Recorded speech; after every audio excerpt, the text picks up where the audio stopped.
Please stand for the United States Capitol Police Ceremonial Unit and remain standing for the presentation of colors and the singing of our national anthem by the United States Capitol Police Inspector Naisha Mendoza.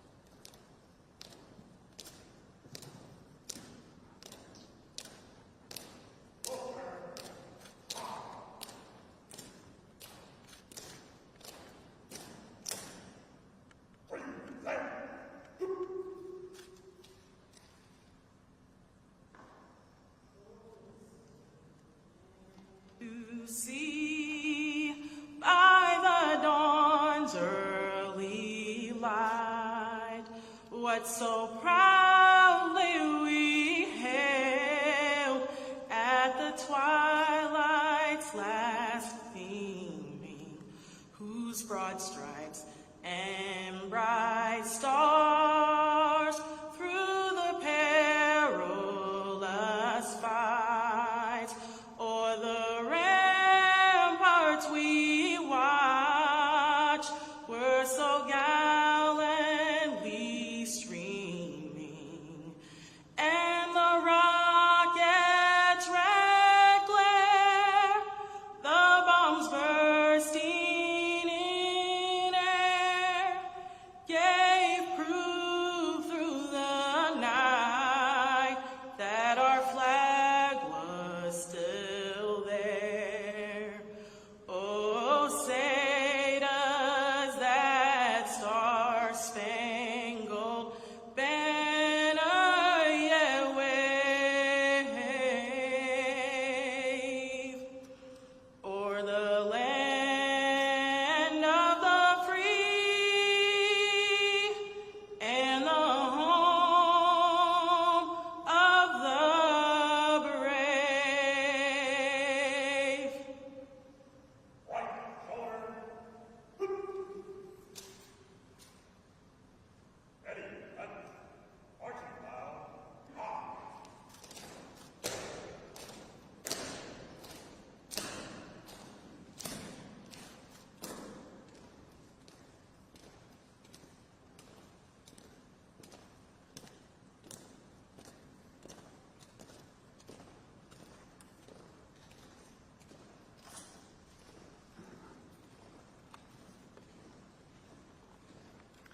Would you pray with me?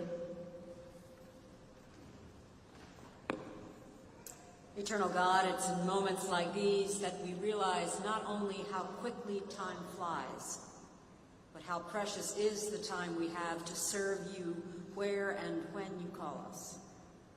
In gratitude for these women and men we honor today, who, as an ever-rolling stream, have been borne away from us, we ask time to stop, if only for a moment, that in this hour their memory would not be forgotten. Use this ceremony to keep their names on our lips, their contributions near, and their lives meaningful. You, O Lord, have been their guard until the last of their days, having now received them into your eternal home.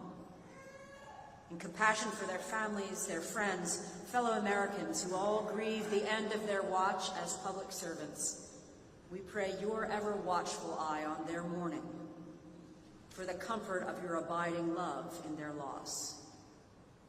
1,000 ages are in your sight but a day. Use then this day to celebrate all the days you give us, and use our lives, even as you have used the lives of our colleagues, to reveal the hope and eternity found in your grace plan. It is in your sovereign name we pray. Amen.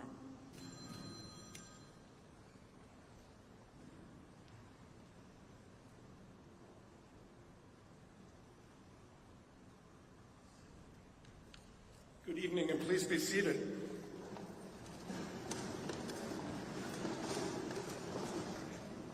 And thank you, Chaplain Grun-Kibben, for these moving remarks to get us started tonight. I appreciate it. My name is Pete Weichlein, and I am the CEO of the Former Members of Congress Association. We are honored to welcome you today to the U.S. Capitol and to this hallowed ground statuary hall, where the House of Representatives met until 1857, where Abraham Lincoln served during his one term in Congress, and where John Quincy Adams spent 17 years as a member of the House of Representatives following his presidency. It is altogether fitting that we commemorate the public service of your loved ones in this historic space. And I wish to thank Speaker Johnson for granting us the use of Statue Hall tonight, and also for joining us. Thank you, Speaker Johnson. On behalf of the FMC, I welcome the families, friends, and former staffers of the members of the Senate and House being commemorated this year. We also appreciate the many current and former members of Congress who have taken time out of their busy schedules to pay tribute to their colleagues and friends. FMC is especially appreciative of the time given to us and this memorial service by the distinguished members of our official party. They include the Chaplain of the House of Representatives, Reverend Margaret Grun-Kibben, the Speaker of the House of Representatives, the Honorable Mike Johnson of Louisiana, the Honorable Mark Pryor, former Senator from Arkansas, whose father is being commemorated tonight, the longest-serving Republican woman in the Senate, Senator Susan Collins of Maine, the Honorable Barbara Comstock, former representative from Virginia and FMC's current president, the Honorable Donna Edwards, former representative from Maryland and FMC's current president-elect, the Honorable Russ Carnahan, former representative from Missouri, whose mother is being commemorated tonight, the Dean of the House of Representatives, the Honorable Hal Rogers of Kentucky, Assistant Secretary of Education Gwen Graham, a former member from Florida, whose father is being commemorated tonight, and the Chaplain of the Senate, Dr. Barry Black. And we also very much appreciate Speaker Emerita Nancy Pelosi for spending her time with us tonight. Thank you. Our sincere thanks to each of you for being part of this special commemoration. Tonight's ceremony is about recognizing and honoring the public service that your loved ones rendered to our nation. We at the Former Members of Congress Association understand, like few others, that serving in Congress is a family business and that it involves and affects the spouse and the children like no other occupation. We share in your sense of loss, and we offer our gratitude for your sharing with us the talents, dedication, leadership, and vision of those we have lost. Margaret Chase Smith, the first woman to serve in both the House and the Senate, once said, "Public service must be more than doing a job efficiently and honestly. It must be a complete dedication to the people and to the nation." All of you here know better than anyone the dedication and often the personal sacrifice that comes with serving in Congress. Today we recognize the public service of your loved ones, and as we pay tribute to them, we also pay tribute to you for supporting them in their work so that they could follow their calling. This group of 36 outstanding representatives and senators gave a combined 4.5 centuries of service to the American people in Congress alone, not to mention the years they served in local, state, and other federal offices. 26 of them served in the House of Representatives, 7 in the Senate, and 3 served in both the House and the Senate. 21 of them were veterans whose service to country included serving in our nation's uniform. After Congress, they continued to serve and advocate for a wide range of issues, including education, mental health, the environment, small businesses, minority populations, and so much more. Service to their country and to their fellow Americans was indeed their calling. We thank you for being here to celebrate the public service. 3 years ago, in addition to organizing our annual memorial service, we planted a memorial tree on the west side of the Capitol grounds as a living tribute to the men and women who have served in Congress since our nation was created from Madison, Lincoln, and Kennedy to the 36 members we commemorate today. It is our vision that this tree will be here for generations of family and friends to visit as they remember their loved ones, and I hope you'll have a chance to see it while you're here. As I said earlier, we are honored that current and former members of Congress will help us pay tribute to this group of public servants. We'll first hear from Speaker Johnson, then former Senator Mark Pryor, and then Senator Susan Collins. They will be followed by FMC President Barbara Comstock and FMC's President-elect Donna Edwards. Now I'm pleased to invite the Speaker of the House of Representatives, Mike Johnson of Louisiana, to the podium. Thank you.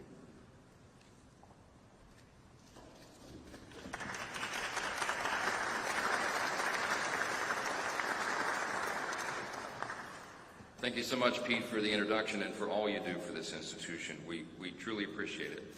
To my current and former colleagues here in Congress and to the friends and family who've gathered here to remember these amazing public servants, as Speaker of the House, I have the special privilege to be with all of you on this solemn occasion and in this hallowed hall. It's here in Statuary Hall that we know the House once gathered to debate and to vote, as you noted. Today, thousands of tourists come through this room every single day. They look down at the markers which indicate where congressmen turned presidents once sat, and they imagine the conversations that might have happened. And they look up at the statues and see the Americans who have contributed so much to our political life that they are memorialized here in the hall. These moving reflections remind us of the extraordinary blessing that it is to be an American. Tonight, we're here to do something similar. We're here to reflect upon that very blessing. We remember that we have friends and colleagues and public servants who are no longer with us. We take time with heavy hearts to consider the noble work that they did on behalf of their constituents. We consider their service in these halls and the spirit of service that still lives on in their legacy. We especially see that legacy in the lives of their children, who followed in their footsteps, and some who pursued elective office. Sons like Russ Carnahan and daughters like Gwen, who once served here in the House. But all of you know that once you're a member of Congress, you're forever welcomed as a member and a friend. And we all experience late nights and sharp debates in this building, and even with vehement disagreements sometimes, we govern ultimately as a family. So when we lose one of our own, we feel it very deeply. This evening, we remember 36 former members of Congress, including 3 who we lost in the last 11 months. We remember the passion they brought to this chamber, the friendships they forged across the aisle, and the wisdom they imparted to all of us. And we also reflect upon the future and the kind of country that they hoped and worked for, a country that is safer, a country that is more prosperous, a country with more opportunity, a country where the American dream is alive in the hearts of all of our sons and daughters. And we reflect upon our responsibility to carry on the torch of service that they carried so nobly and so high. Our challenge is to do so with the same integrity, the same fervor, and the same unwavering commitment to this great nation that these members exemplified. So we gather now in the presence of you all, their dear friends and family, for the monuments to America's other great men and women around us, to memorialize the lives and work of these former members, to continue their fight for a better future, and to try to emulate their great model of public service. It is my great honor to be with you. Thank you all, and God bless.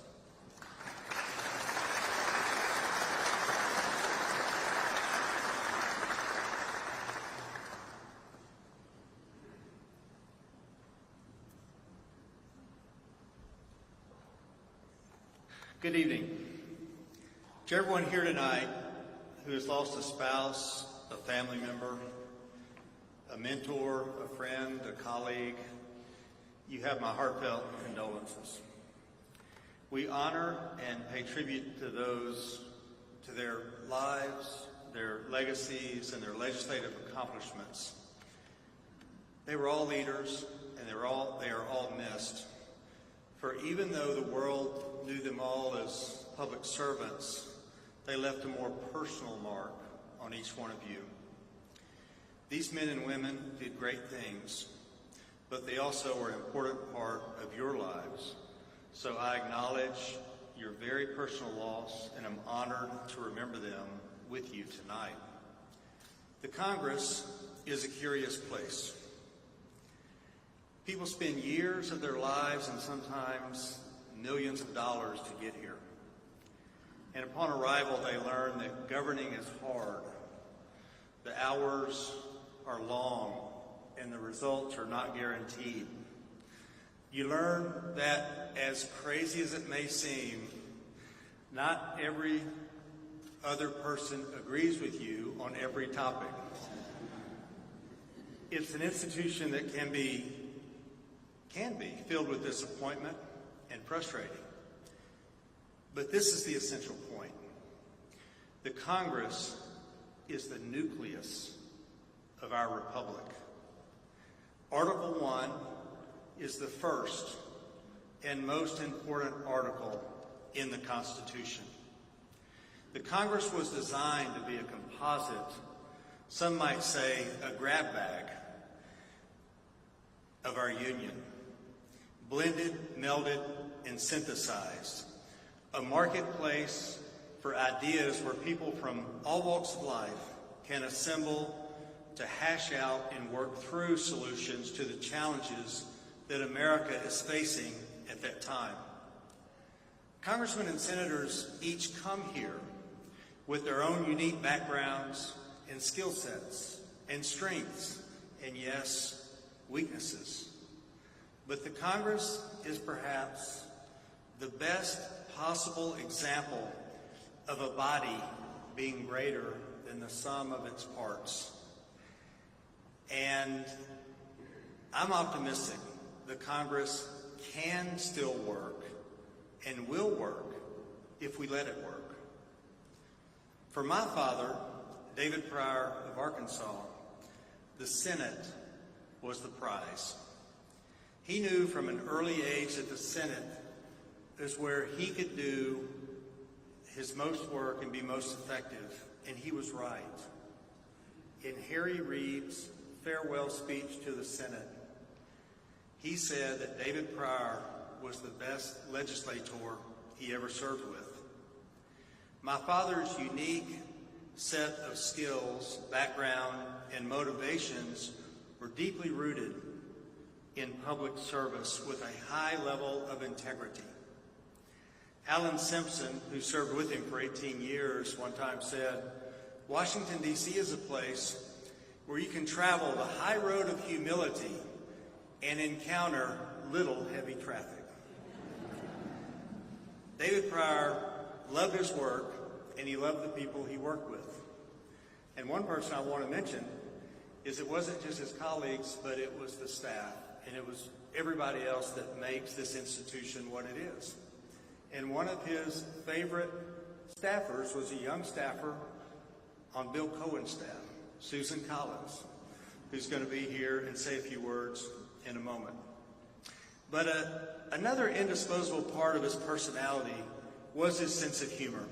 He loved to laugh at himself, and even in some of the direst of circumstances, he tried to find humor. So in 1991, he was home alone in his house at DuPont Circle. He woke up in the middle of the night with all the symptoms of a heart attack. And he knew he was having a heart attack, so he rolled over and he called 911 and told him what was going on. He hung up the phone, and as he was hanging up, he remembered that he just read a big expose in the Washington Post about how terrible the 911 service in Washington is. And went through all these cases of people not being able to be found and all this kind of stuff. So he took no chances. He threw on some jeans and he went downstairs in front of his house, and he actually laid on the hood of a car. Thankfully, the ambulance showed up very quickly. And of course, then all the chaos starts. You know, what's your name? David Pryor. Where do you live? You know, right here. What's your blood type? You know, what's your date of birth? You know, do you smoke? And he said, well, I used to. He said, when did you stop? He said, about 15 minutes ago. Then a day or two later, he was recuperating in George Washington University Hospital, and a knock comes on the door, and it's his old friend and colleague from Arkansas, Dale Bumpers. And Dale walks in, he's holding a piece of paper. He says, "David, I have a resolution that the Senate passed last night. It says, to our colleague David Pryor, please get well. We wish you the best. 5149.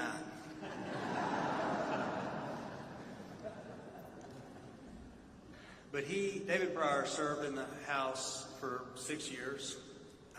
And then in 1972, he ran for the U.S. Senate and lost. Went home to Arkansas and he ran for governor and served 4 years as governor. Then he came back up here and served 18 years in the Senate. And he loved what he did.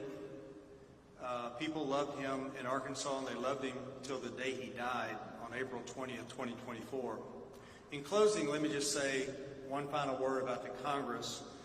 Today it's fashionable for people to complain about the Congress, but we shouldn't do that. You know, do the members that are serving today, do they fall short? By all means they do, certainly, but they always have. But what happens is, at that critical moment, when things have to come together, they always find a way to come together. And they work together to govern and to lead through the darkness into America's wonderful light. So the Congress represents us, and it reflects who we are, e pluribus unum. And it has done so many great things and so many wonderful things since it first met in 1789, 235 years ago. All the men and women we honor tonight made important contributions. So I want to thank all the families. I want to thank you all for sharing them with us. May God bless you, your families, and this great nation of ours. Thank you.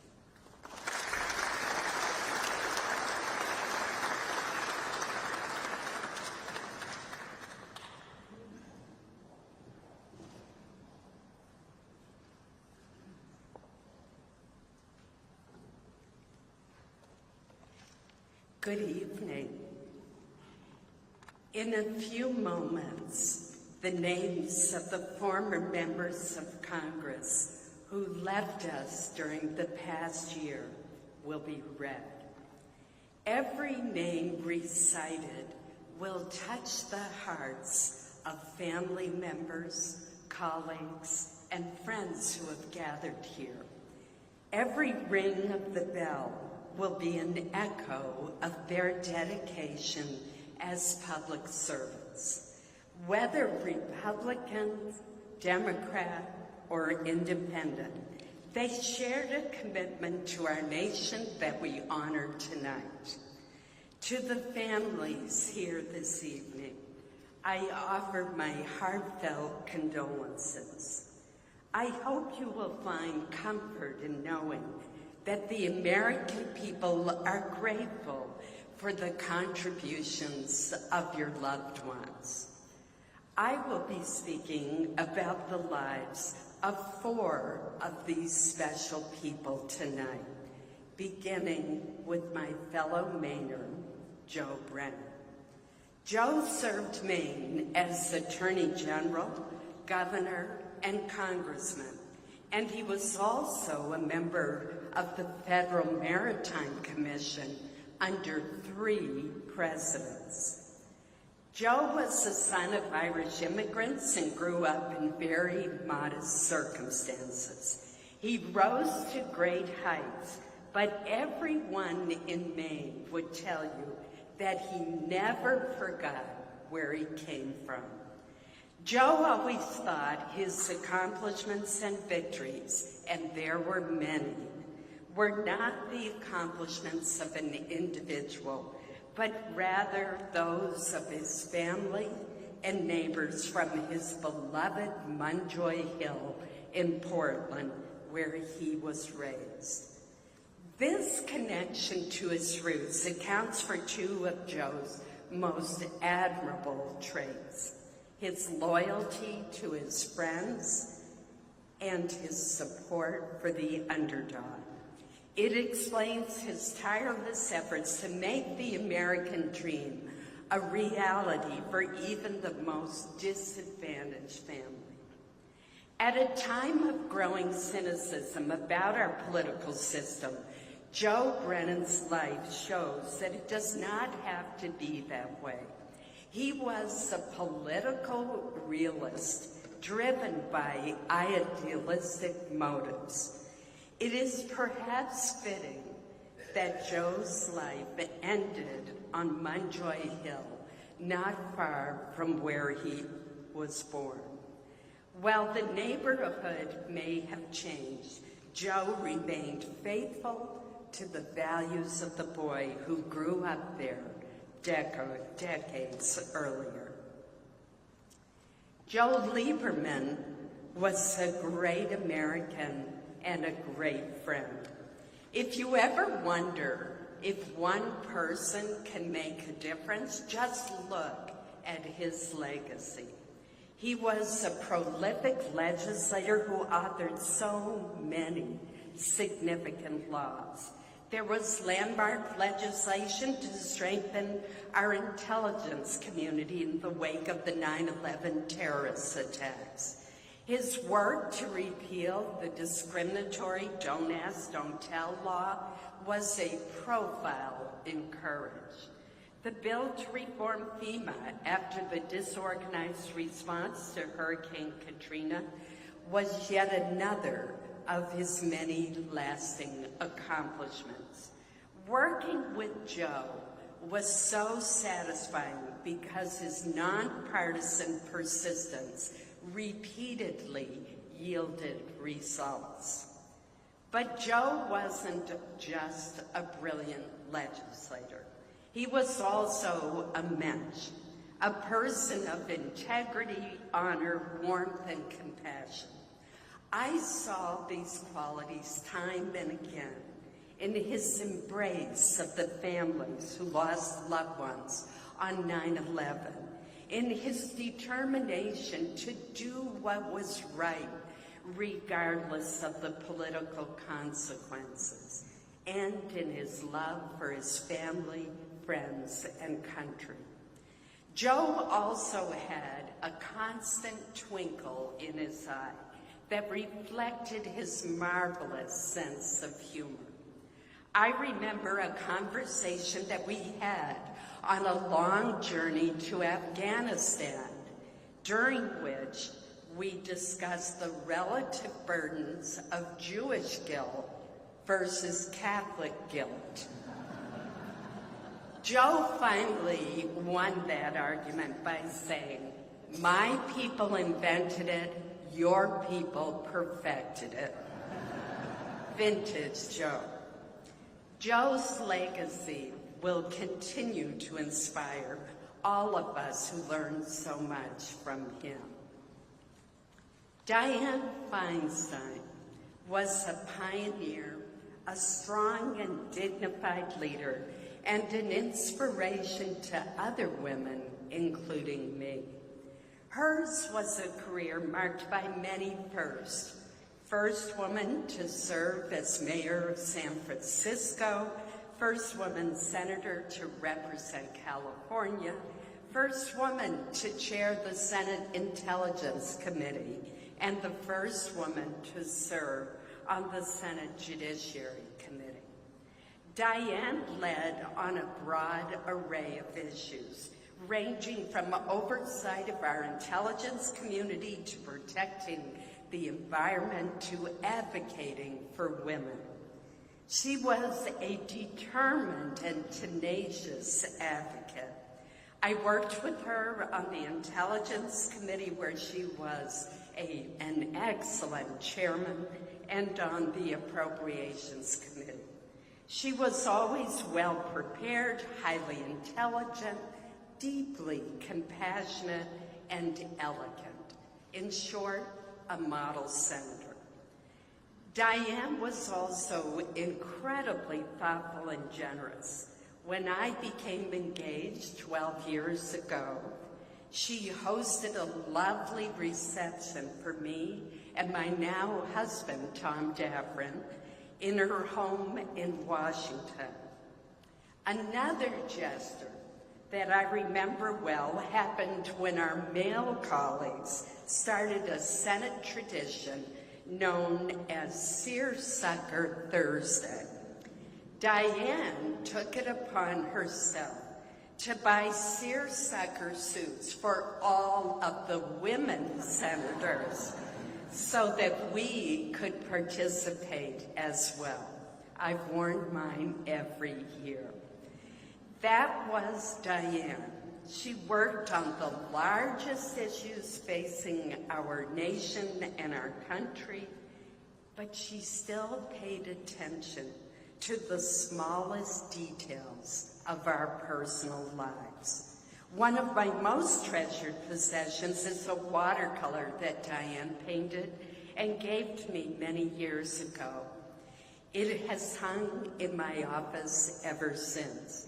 And every time I look at it, I think about how talented Diane was in so many different areas and how fortunate I was to have her as a friend.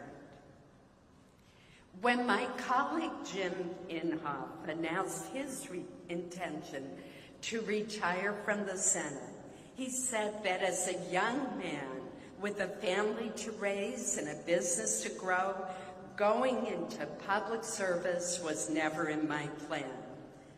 The people of Oklahoma and America are fortunate that the old adage, plans are meant to be changed, was proven true in the case of this remarkable leader. A journey of public service that began in 1967 took Jim from the Oklahoma State Legislature to being mayor of Tulsa, to the House of Representatives, and for 28 years to the United States Senate. An Army veteran, Jim chaired the Senate Armed Services Committee, where he was known as a leading champion of strengthening our national security and providing our brave servicemen and women with the resources they needed. As a constitutional conservative, Jim firmly adhered to his principles, but he was always willing to listen. While we had different views on many issues, we also had a warm personal relationship that transcended ideology. Those genuine, enduring friendships that he made with both his Republican and Democratic colleagues reflected not only his ability to search for common ground, but also his kindness. One of the most inspiring aspects of Jim's life was his commitment to strengthening the relationship between the United States and the nations of Africa. He visited that continent 172 times as a senator.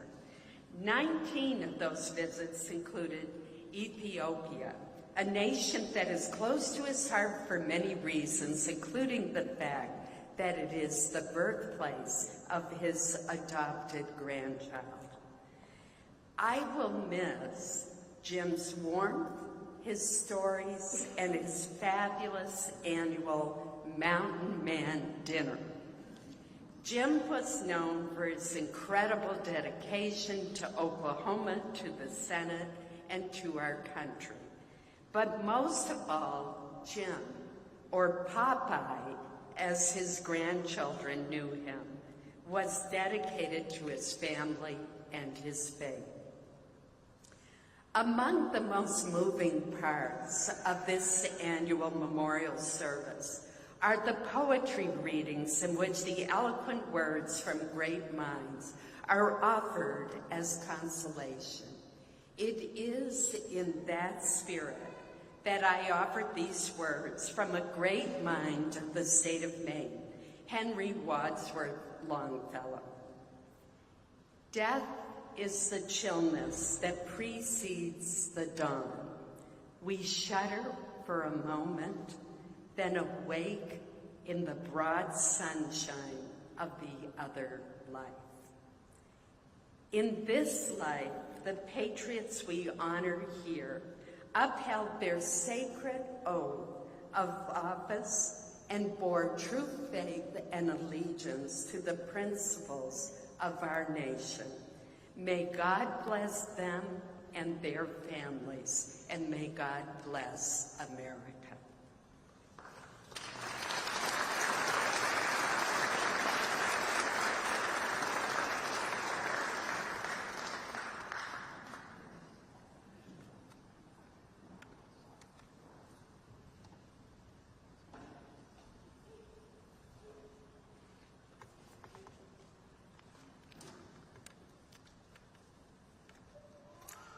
Thank you so much for being here with us tonight. And thank you, Speaker Johnson and Speaker Meredith Pelosi, for being here also tonight. And thank you for all of our speakers tonight for sharing those beautiful personal stories of the lives of these leaders whose lives we are honoring tonight. And we are going to hear from more tonight also. My name is Barbara Comstock, and I had the honor of serving with a number of the men and women we remember today when I represented Virginia's 10th District in the House of Representatives. I now have the privilege of representing approximately 800 former members of the House and Senate as the president of the former members of Congress. On their behalf, I want to welcome the families, friends, and former staffers of those we commemorate. As former and current members, we are aware that public service comes with often very great sacrifice of those families, and that this sacrifice is made by the entire family. It is therefore very fitting to convene the entire congressional family to recognize the public service of these 36 women and men who chose to serve.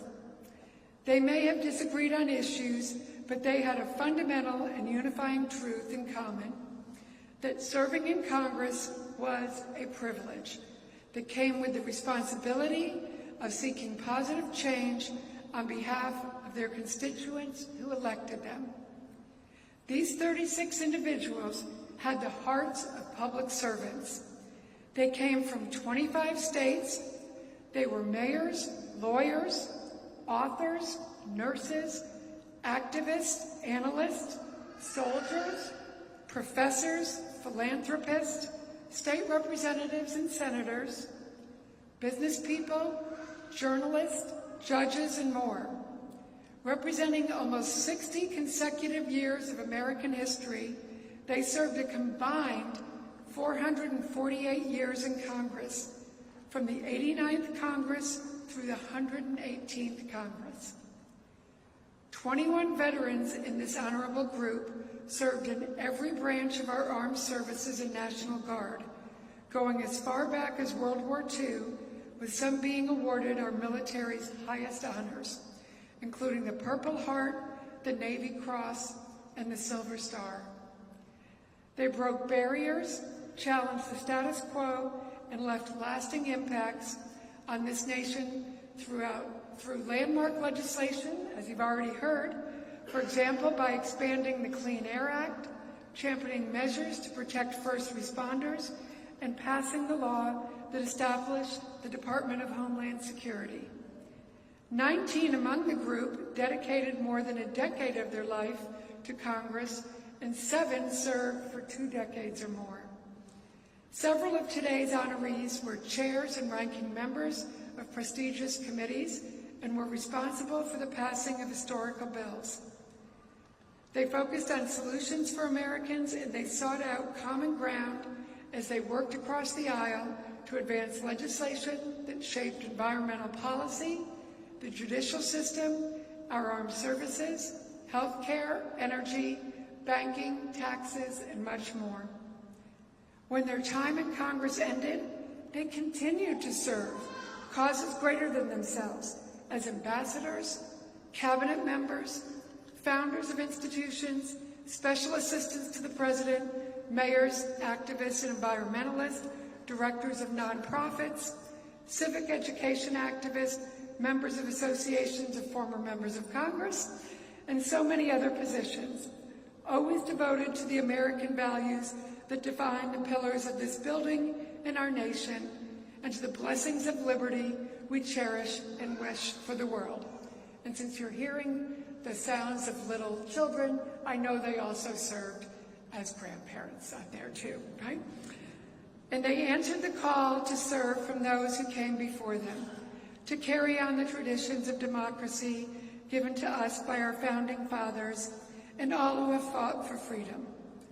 We are grateful for their lives and their service, and for their example to serve something greater than ourselves.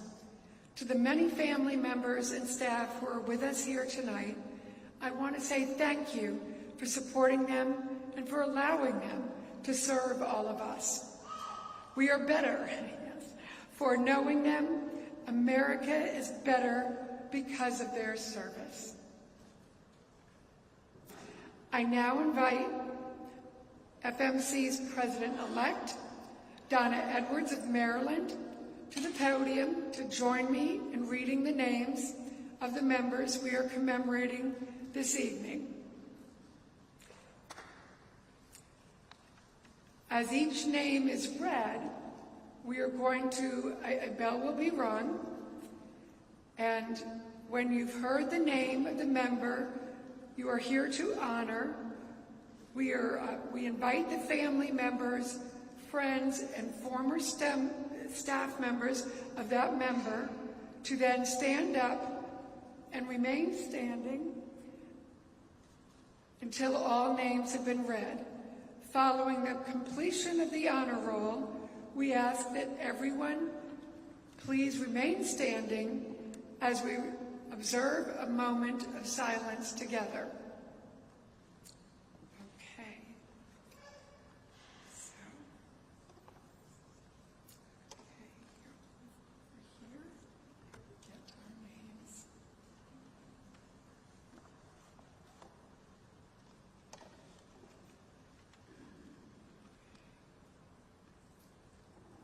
Okay, our first name, Thomas Tom Bliley, Jr. of Virginia. Joseph Joe Brennan of Maine.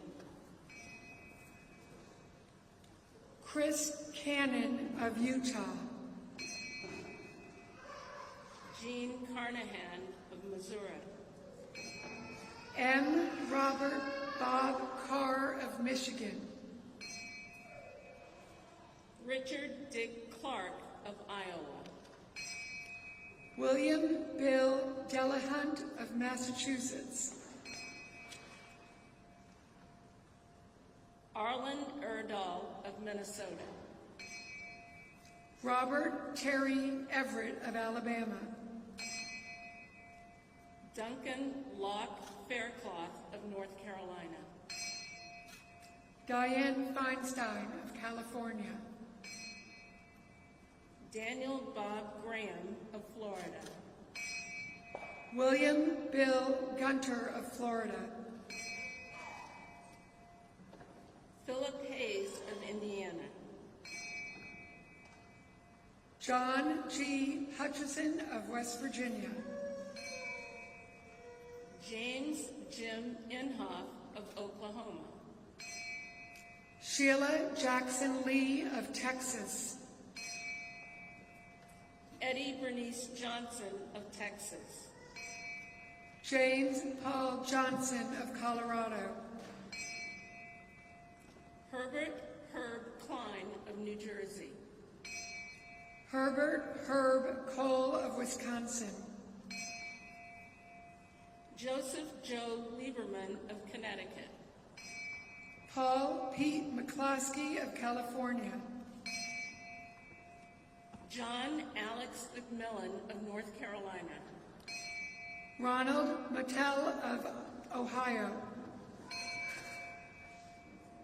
Austin Murphy Jr. of Pennsylvania. George Nethercutt, Jr. of Washington. Henry Nowak of New York. William Bill Pasquarel, Jr. of New Jersey.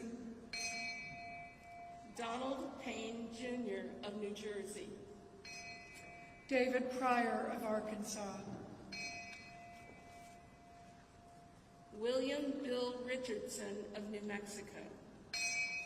Frank Riggs of California. Tommy Robinson of Arkansas. Donald Don Sundquist of Tennessee. David McCann, Max Sweeney of Texas. Steve Sims of Idaho.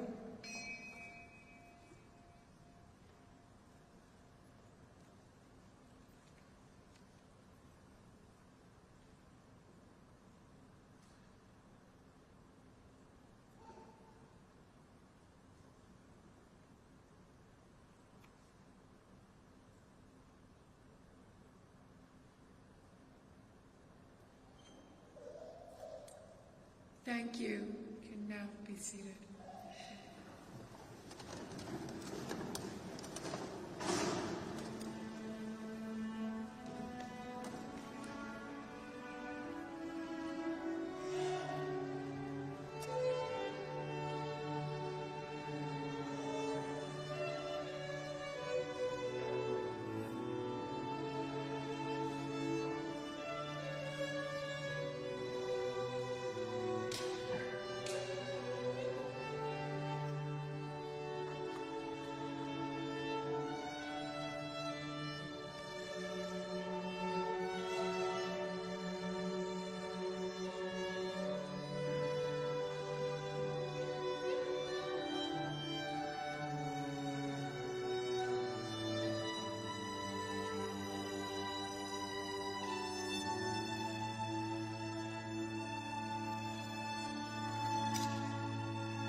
For the next part of this evening's program, we are deeply grateful to the Dean of the House of Representatives, Hal Rogers, followed by former Member of Congress, Russ Carnahan, and then Assistant Secretary Gwen for offering remarks.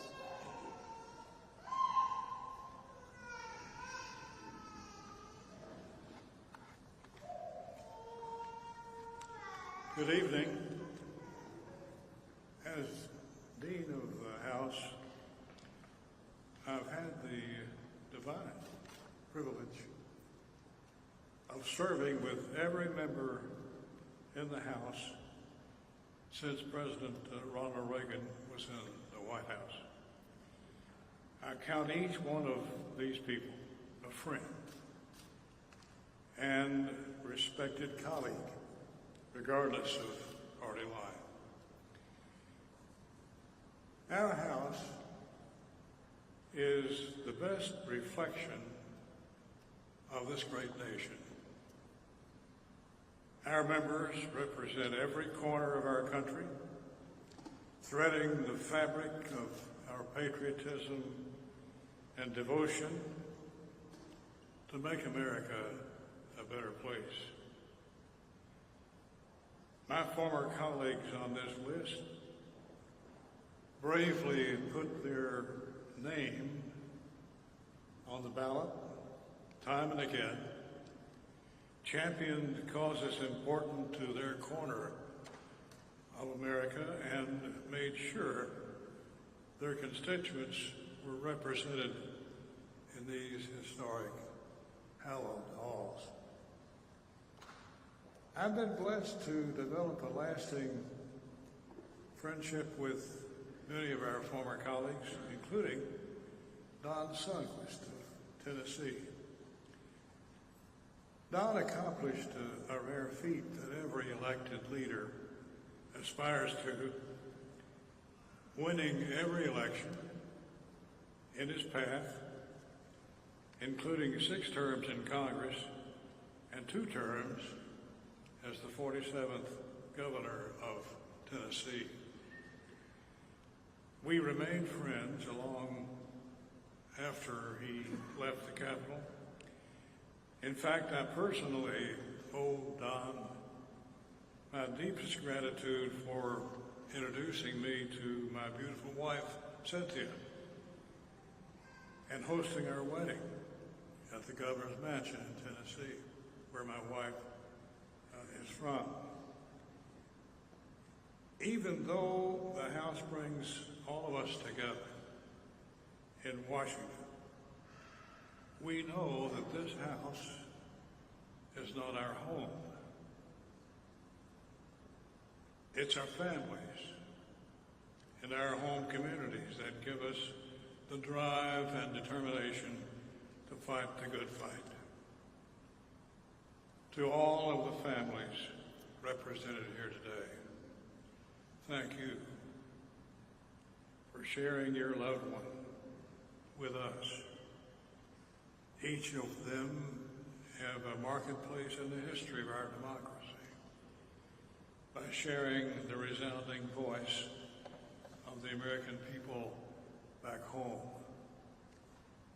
They are the true difference makers of our generation, and we are eternally grateful for their contribution to this great nation.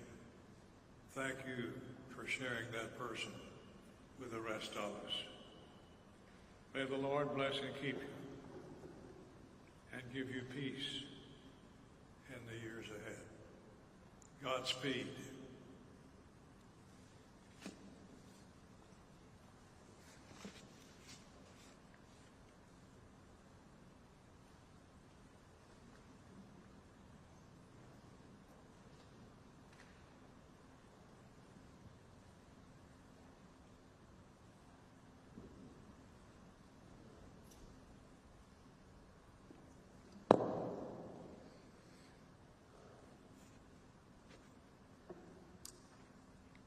It's always special being in this place.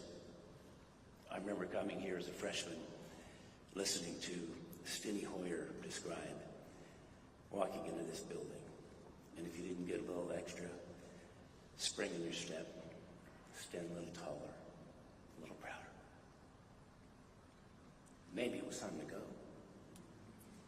But all the folks that have served here have felt that special feeling. And for myself, when I walked on that floor of the house each day, it felt like the whole country was in one room. Every corner, every profession you could think of, every point of view for sure. But when it was at its best, we could do great things. And I think that's the spirit that is so special when we're here today. My mother, was Jean Carnahan.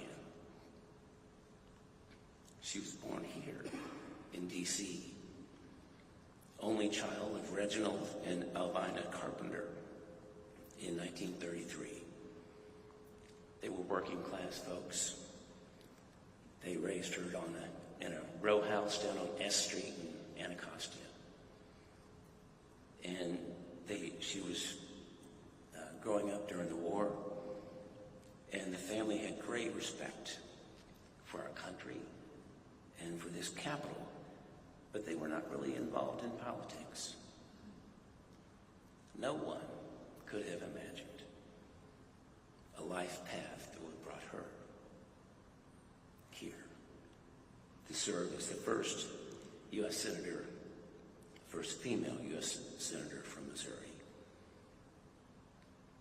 All the family and friends and honorees understand the unique life path that brought all the honorees here today. This public service in this beacon of democracy. Today, we're here to honor and celebrate and pass on that spirit of public service to others. I look at this list of honorees here today. I had the great privilege to serve with many. Bill Delahunt was a great mentor of mine on the Foreign Affairs Committee. Eddie Bernice Johnson on the Science and Technology Committee. Sheila Jackson Lee, a great civil rights champion. And Bill Preskrell, who was just a great American, and we loved spending time with him on the congressional baseball team. In my mom's last days, she shared so much with us, but three things really stood out that I think epitomized her story. One, we found an old black and white photograph of the Capitol that her father had taken in 1924, 100 years ago, that she had saved.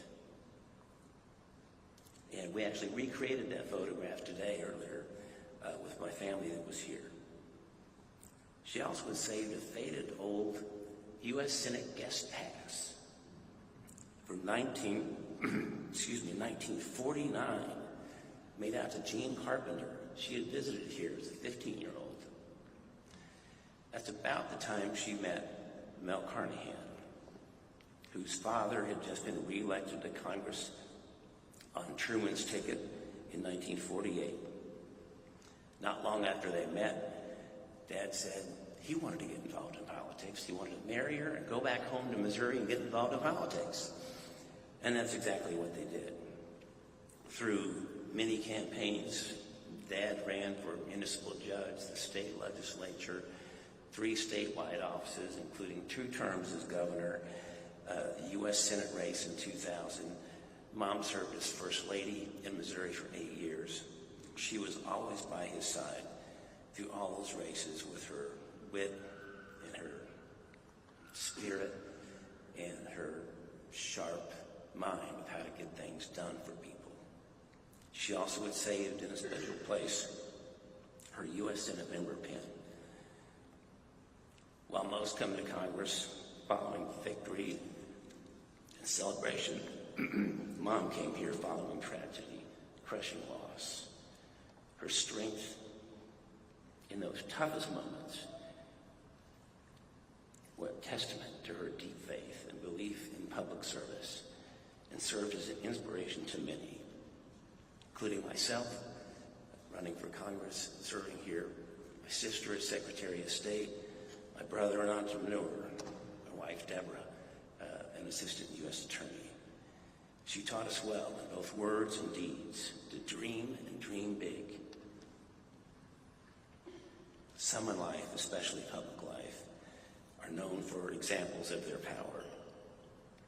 Mom will always be known for the power of her example. But good examples only last as long as there are people to follow them.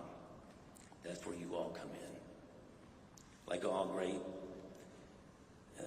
people to follow and exemplify, she left a great outline, just like many of your honorees here today.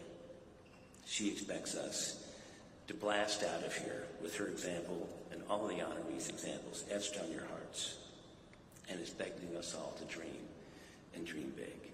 Thank you.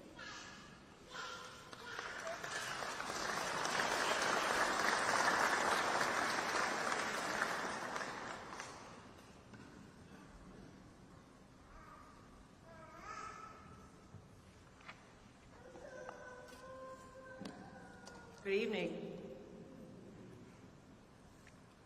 is very special to be with you tonight, to honor former House and Senate members who were lost this year. I have walked through this hall many times, Statutory Hall. There could not be better surroundings for such a remembrance. But tonight, it takes on new meaning, as we are honoring men and women who served our country and their home states, just as the men and women represented by these sculptures surrounding us. Together we share grief over our loss, but also deep gratitude and pride for the contributions that each former member made to their state and our country. The service they provided, the lives they touched, and the inspiration they brought are lasting legacies that will always be and never die. I was just 3 years old when Daniel Robert Bob Graham first ran for office. For my entire life, I shared him with Florida and our country. He held many elected offices, including Governor of Florida from 1979 to 1987, and the United States Senate from 1987 until his retirement in 2005. Through all of his years of service, I was and always will be proud to be his daughter. Dad brought his Florida passions to D.C. and provided leadership on issues related to education, the environment, and health care, among many others. He was dedicated to bipartisanship and formed close relationships with senators on both sides of the aisle. Among other committee assignments, Dad served on the Senate Intelligence Committee, eventually becoming chair. He was in that position when 9/11 occurred 23 years ago. After that horrific attack, he dedicated himself to fight on behalf of the survivors. He fought for them during the remaining time in the Senate and during his retirement.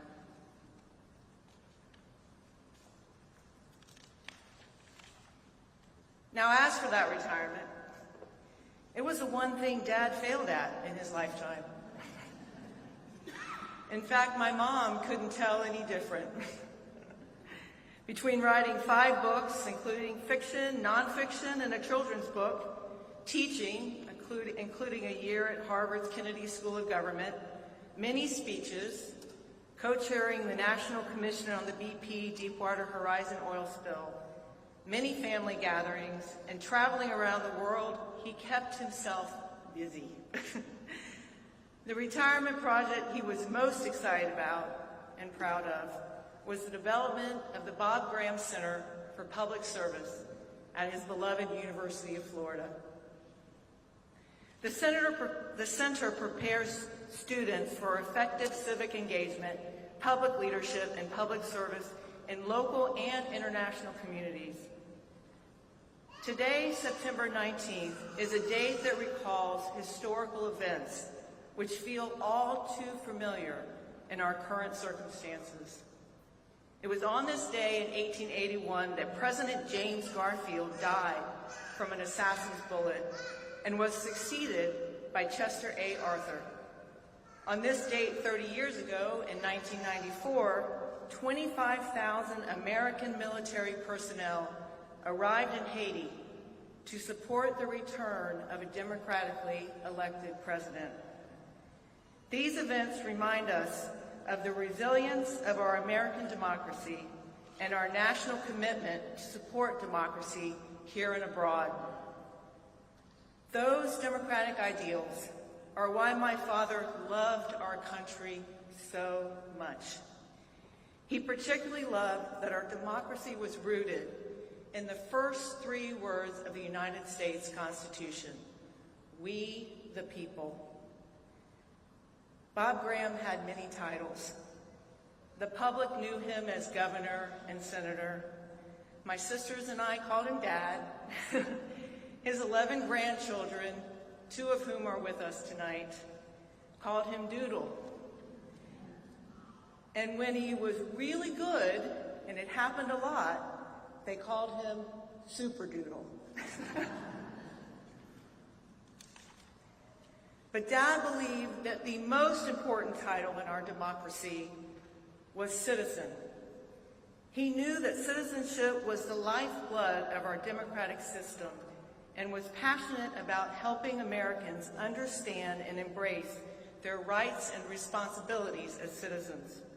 The Bob Graham Center for Public Service stands as a testament to his devotion and dedication to the ideal of effective citizenship. Today we are honoring former House and Senate members from every part of our nation and every place on the ideological spectrum. Those elected officials had one powerful trait in common. They represented their constituencies because citizens empowered them to serve. Because of that empowerment, they embodied President Lincoln's wish that a government of the people, by the people, for the people, shall not perish from the earth. As we leave this beautiful hall tonight, I hold many memories of my dad within my heart. I hope that the memories that each of you bring, that you have the same pride, peace, and gratitude for their service to our great country. God bless America and all that love her. Thank you.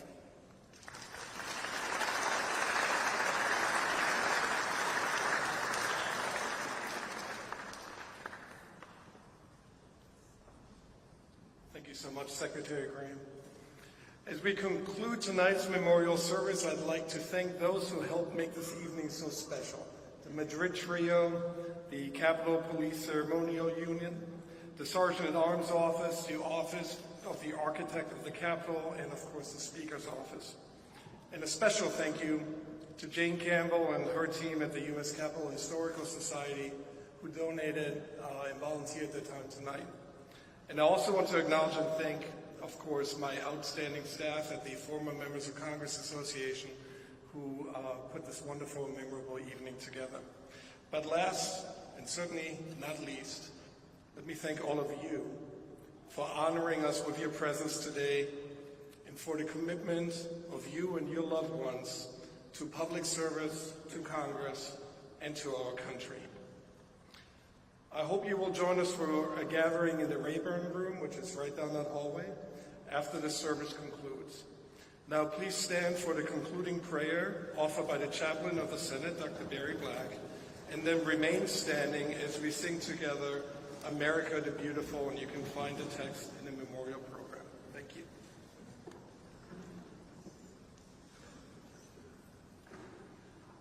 Please pray with me. Our Father in heaven, the giver of life and freedom, we thank you for this memorable evening, for this time to remember our former members of Congress who have transitioned from time into eternity. Lord, we're grateful that you've given us the opportunity to know so many of them and be inspired by their legacies. We thank you that they have inspired us to cultivate compassionate hearts, clear consciences, and courageous choices.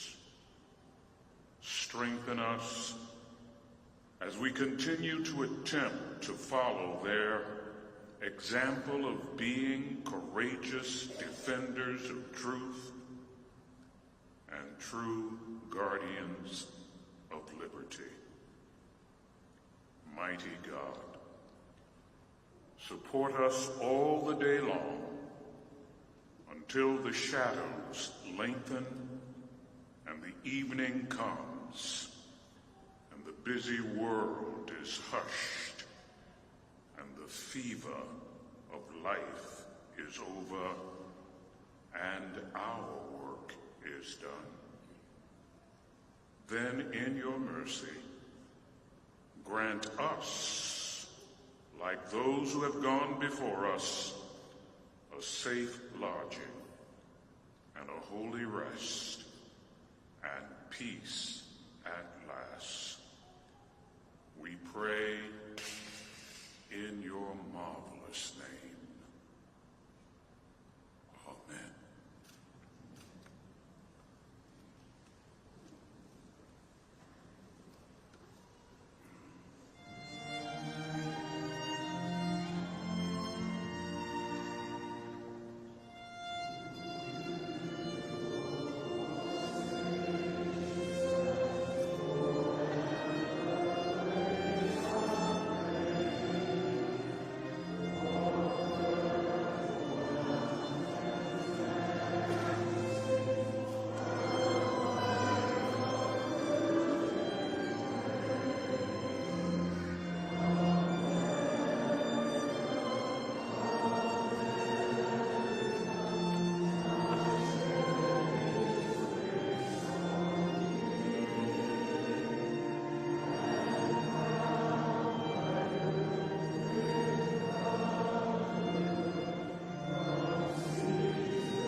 Ladies and gentlemen, thank you so much for being here this evening to celebrate the lives and service of our 36 honorees.